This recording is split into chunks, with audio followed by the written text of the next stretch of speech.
certain elements of it has backfired badly on them. With all their failures just mentioned, there has been a change of direction this morning, and we may well see this coronavirus nonsense disappear early next week. THI is known for getting a whole heap of things right. There are many examples of it every week now, of the narrative put out sometimes days, weeks, months or even years back becoming reality. Many have in the past reacted badly to some of the things I have said and not believed me, and that's okay not to believe. The key is to do your own research and come to your own conclusions. But I've lost count the number of members or listeners. We have far more listeners than members who have railed at me at times and then at a later date come back and said, sorry, you were right. But that is not a victory for me. That is a victory for you, not me. Because it's not about me being right, it is about what is the truth. Most of our truth is unpleasant. There are many, many things that I hoped I was wrong on, trust me. Tonight is a prime example. But we at THI have never shirked our responsibilities to cover and deliver as much as the truth as possible. We have covered many deep and extensive topics, connected the dots on a massive scale to give the listener a chance to grasp what is and has gone on our planet. Most of what we have covered is barely believable to a world educated. Educated means training animals. In narrative so far removed from the truth, it's just not funny. And this is a great shock to the system of people who have delved into the alleged world of conspiracy, or those who believed their governments and media. Many refuse to accept it, as too many favour the great lie, than take responsibility for the overwhelming truth. Many refuse to accept the truth due to fear, their own insecurity and own lack of personal responsibility to look after themselves or each other. Some refuse to accept it to cover up their own role in it, whether by design or not. People's all too intent on their own self-importance rather than face reality. To all those people, your time and our time is now up.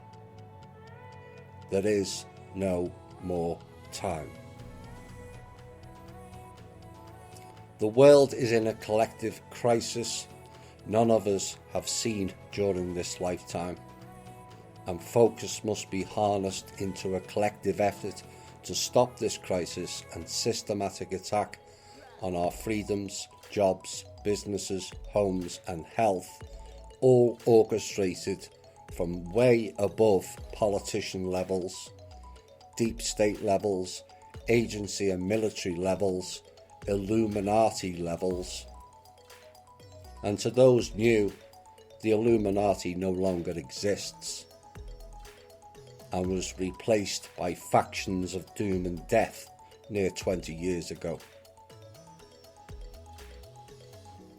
Lead groups of those factions are running all of your most popular alt media channels and blogs. All of them in one way or another are connected to agencies and or factions, including Q. Yes, you will get loads of disclosure out of them, loads of exposures of leading figures from them. But they are only exposing their rival factions. Not one, and I mean not one, is for and by the people.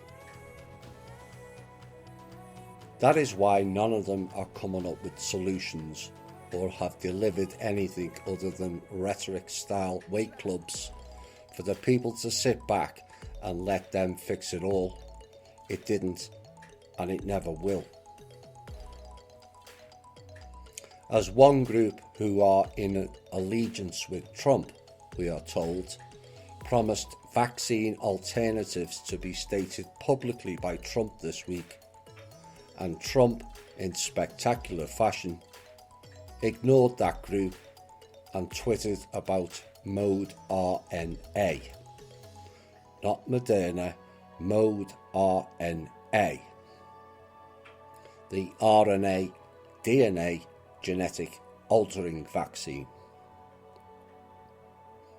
At which point do the people who follow that group realise the evidence is now overwhelming? Whether they lie about their input and engagement with Trump, they have been played by Trump and are misleading their listeners, or they are in allegiance with a president going along with a vaccine programme of biblical proportions and implications that is damaging to we the people. There are no other alternatives. How many Trump will announce this, that or the other this week will it take before the people start to question it? How many has he announced? The answer to the question is 0. Not once has Trump done what that group has stated. Not one. He did none whilst I worked for that group either. So let's ignore the split, shall we, and focus on facts.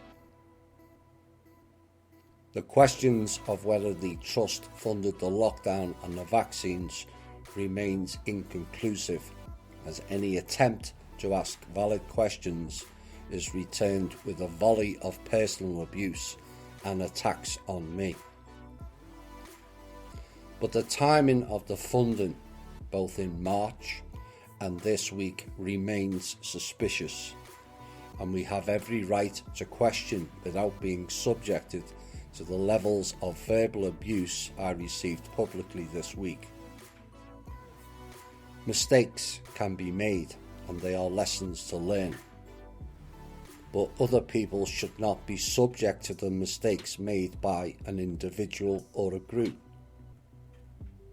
The covering up of mistakes leads to lies, distortions, and other damaging aspects that should be faced only by the individual or the group, not the collective. All mistakes can be corrected, providing those make them own up to it.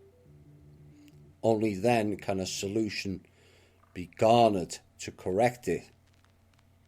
The truth never fears investigation. Those are the facts. Take them or leave them.